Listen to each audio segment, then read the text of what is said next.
اچھا تو وہ کیسی ہیں؟ میں بتاتا ہوں وہ کیسی ہیں۔ وہ حور نسوانی جمال کا آخری نمونہ، جسمانی خوبصورتی کا آخری شاہکار ہیں۔ ان کا بے مثال حسن اور باکمال روپ، سرخی پاؤڈر کے سنگھار، گجروں کے تار، موتیوں کے ہار اور زیب و زینت کی جھنکار کا محتاج نہیں ہوتا۔ ان کے وجود کی تشکیل کے لیے کائنات اپنا ہر حسن مستعار دیتی ہے۔ پھول اپنے رنگ، ہوا اپنی لطافت، دریا اپنا بہاؤ، زمین اپنا ٹھہراؤ، تارے اپنی چمک، کلیاں اپنی مہک، چاند اپنی روشنی، سورج اپنی کرنیں، آسمان اپنا توازن، چوٹیاں اپنی بلندی اور وادیاں اپنے نشیب جب جمع کر دیتے ہیں تو ایک حور وجود میں آتی ہے۔ ان کا حسن خوبصورتی کے ہر معیار پر آخری درجہ میں پورا اترتا ہے۔ ان کا قد لمبا اور رنگ زردی مائل گورا ہے۔ پورے جسم کی جلد بے داغ اور شفاف ہے۔ آنکھیں بڑی بڑی اور گہری سیاہ ہیں، مگر ہر لباس کی مناسبت سے اس کے رنگ میں ڈھل سکتی ہیں۔ ان کی بھویں ہموار اور پلکیں دراز ہیں۔ ان کی نظریں عام طور پر جھکی رہتی ہیں، مگر جب اٹھتی ہیں تو تیر کی طرح دل تک جا پہنچتی ہیں۔ ان کا چہرہ کتابی، پیشانی کشادہ، رخسار سرخی مائل، ناک ستواں، زبان شیریں، ہونٹ گلاب کی طرح نازک اور دانت موتیوں کی طرح چمکدار ہیں۔ ان کے بال ریشم کی طرح نرم اور چمکدار، ان کے سفید رنگ کے برعکس گہرے سیاہ اور پنڈلیوں تک لمبے ہیں۔ ان کی آواز سریلے نغمے کی طرح کان میں رس گھولتی، باتوں سے موتی جھڑتے اور مسکراہٹ سے رت حسین ہو جاتی ہے۔ ان کے وجود میں حیا کا عطر اور سانسوں میں خوشبوؤں کی مہک ہے۔ ان کے لہجے میں نرمی، چلنے کے انداز میں دلربائی اور بولنے کے طریقے میں شان اور وقار ہے۔ ان کا معطر وجود مخملی لباس اور چمکتے زیور کے اندر بادلوں میں چھپتے کھلتے بدر کامل کا منظر پیش کرتا ہے۔ تم نے حوروں کو دیکھا ہے؟ نہیں، کسی نے نہیں دیکھا، صرف ان کا احوال سنا ہے، وہی تمہیں سنا رہا ہوں۔ یہ کہتے ہوئے اس نے سلسلہ بیان جاری رکھا، لیکن اس دفعہ اشعار میں اپنے مدعا بیان کرنے لگا۔ سالے بے تکان بول رہا تھا اور میں خاموشی سے اس کی شکل دیکھ رہا تھا۔ اس نے جب اشعار پڑھ لیے تو میں نے کہا، تمہاری باتیں واقعی مبالغہ کہانیاں اور خواب لگ رہی ہیں، لیکن یہ اگر خواب ہے تو بہت دلکش خواب ہے۔ یہ خواب ابھی ختم نہیں ہوا۔ سنو، ایک حور کا وجود بل کھاتی ندی کی طرح ڈھلتا ہے، جو آسمان کی سیاہ گھٹاؤں سے برف کی صورت اپنے سفر کا آغاز کرتی، چوٹیوں پر ڈیرا ڈالتی، جھرنوں اور آبشاروں کی صورت نکلتی، ڈھلانوں میں اترتی، میدانوں میں ٹھہرتی، بلندیوں کو چھوتی، نشیب کی طرف بڑھتی، ٹیلوں کو عبور کرتی ہوئی وادیوں تک پہنچتی ہے اور آخرکار نیکی، پارسائی اور تقویٰ کے اس سمندر پر اپنا وجود نچھاور کر دیتی ہے، جس نے زندگی صبر اور تقویٰ کے ساتھ گزاری۔ یہ اس لیے ہوتا ہے کہ یہ ندی اپنے پورے سفر میں کسی نجاست، کسی آلودگی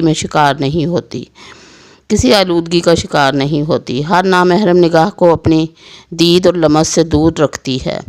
یہ ہزاروں میل کا سفر پاک دامنی کے ساتھ طے کرتی ہے، اس لیے پاک دامن سے کم کسی شخص کو قبول نہیں کرتی، اور آخرکار سیل شباب کی چڑھتی گھٹتی سورج موج کا سامان کا وجود اپنے سمندر میں ہمیشہ کے لیے ضم ہو جاتا ہے۔ مجھے سمجھ ہی نہیں آتا کہ تعریف حوروں کی کروں یا تمہارے بیان کی۔ تعریف تو صرف اللہ کی ہونی چاہیے، مگر یاد رہے کہ میں فرشتہ ہوں۔ یہ میرے نہیں، انسانی جذبات کا اظہار ہے۔ میں نے انسانی الفاظ اور جذبوں کے بارے میں جو کچھ سیکھا ہے، اس کا اکثر حصہ تمہارے ساتھ رہ کر تم سے سیکھا ہے، اس لیے تم چاہو تو اپنی تعریف آپ کر سکتے ہو۔ نہیں، تعریف کا مستحق تو صرف اللہ ہے، جو ہر خوبصورتی کا خالق ہے، چاہے وہ ایمان کی ہو یا انسان کی۔ مگر یہ بتاؤ کہ کیا یہ حوریں انسان ہوں گی؟ ہاں، یہ بھی انسان ہیں۔ اسی طرح اہل جنت کے وہ خدام جنہیں غلمان کہا جاتا ہے، وہ بھی انسان ہی ہیں۔ یہ وہ لڑکے ہیں جو ہمیشہ لڑکے ہی رہیں گے۔ یہ لڑکے کیوں رہیں گے؟ ملازم خادم تو وہ بہتر ہوتا ہے جو زیادہ عمر کا ہو اور زیادہ سمجھ رکھتا ہو۔ میں نے ذہن میں آنے والا ایک اعتراض جاڑ دیا۔ نہیں، ایسا نہیں ہے۔ یہ کم عمر ہونے کے باوجود بلا کے مزاج شناس ہوں گے۔ اہل جنت کی مجلسوں میں جب کسی جنتی کا مشروب ختم ہوگا تو یہ اس کی نظر دیکھیں گے اور بلا کچھ کہے سنے اس کے گلاس میں مطلوبہ شراب اتنی ہی مقدار میں ڈالیں گے جتنی اسے ضرورت ہوگی۔ اس لیے ان کی سمجھ بوجھ اور مزاج شناسی کی تو کوئی حد نہیں ہوگی۔ البتہ انہیں لڑکوں کی شکل میں اس لیے رکھا جائے گا کہ جسمانی طور پر مستعد رہیں اور لمحہ بھر میں ہر خدمت بجا لائیں۔ ان کا لباس، شکل اور حلیہ انہیں ایسا بنا دے گا گویا محفل میں قیمتی موتی بکھرے ہوئے ہیں۔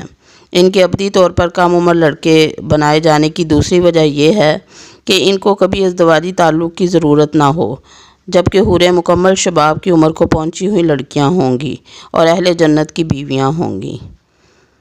کیا حوریں اور غلمان اہل جنت کے لیے خاص طور پر تخلیق کیے جائیں گے؟ یہ ایک لمبی کہانی ہے۔ ہمارے پاس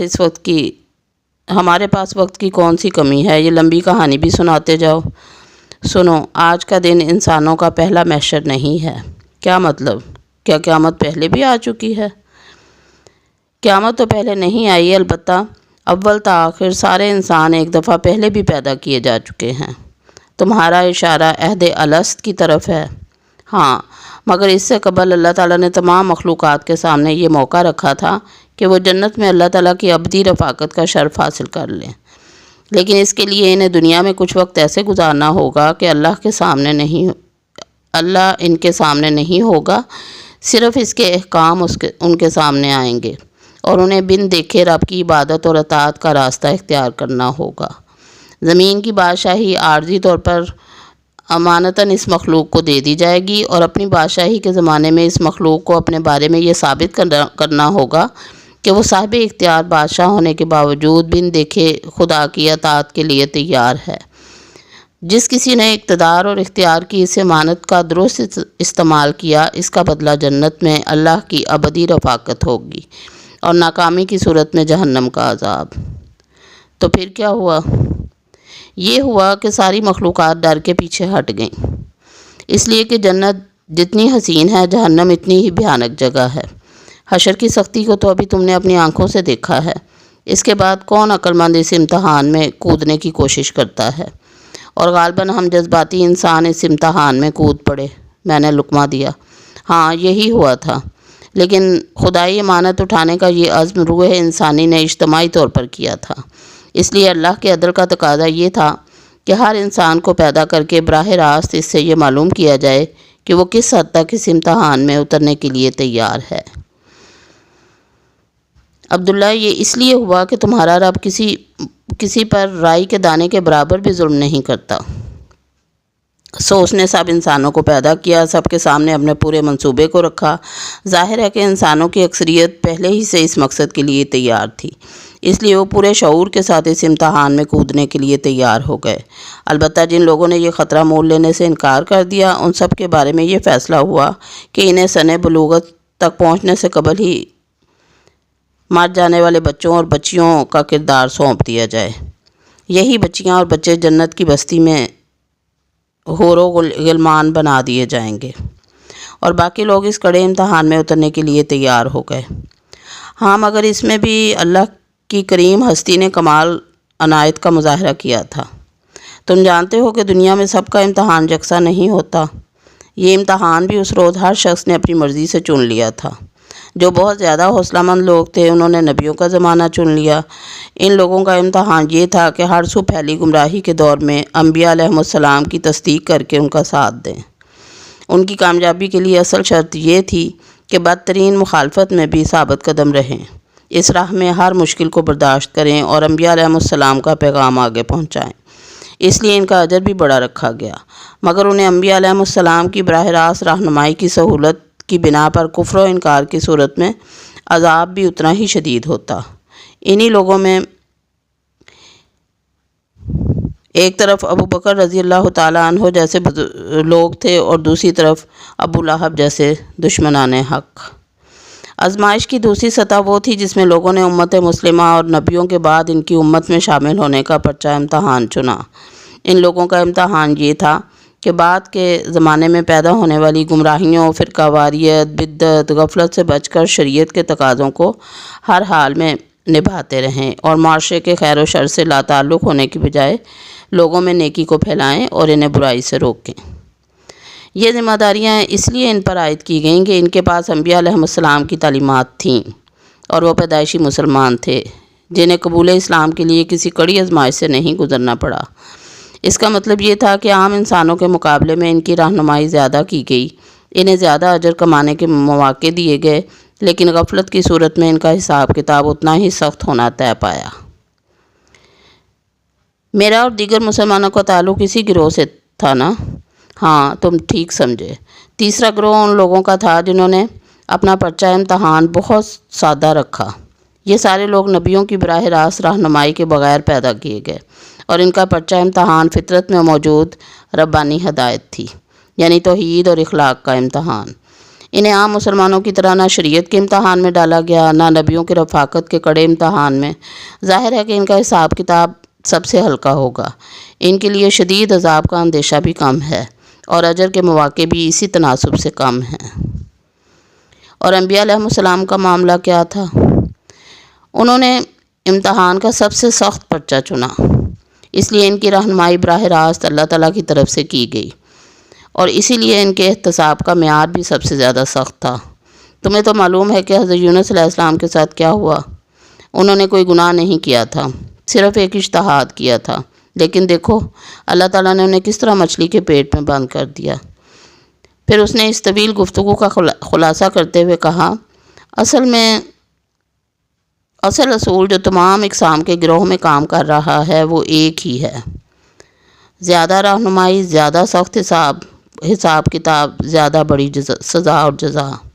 کم رہنمائی، ہلکا حساب کتاب، کم سزا جزا۔ مگر کسی انسان کا تعلق کس گروہ سے ہے، اس کا انتخاب انسانوں نے خود کیا ہے، اللہ تعالیٰ نے نہیں۔ اس کا مطلب یہ ہوا کہ اگر دنیا میں میری رہنمائی بہت زیادہ کی گئی تو یہ دراصل میری اپنی درخواست کے نتیجے میں کی گئی تھی۔ ہاں، بالکل ایسا ہی ہے۔ اسی وجہ سے تم آج اتنا اونچا درجہ پانے میں کامیاب ہو گئے۔ اگر تم اس رہنمائی کی قدر نہ کرتے تو تمہیں اتنا ہی شدید عذاب دیا جاتا۔ یار، میں نے کتنا بڑا رسک لے لیا تھا۔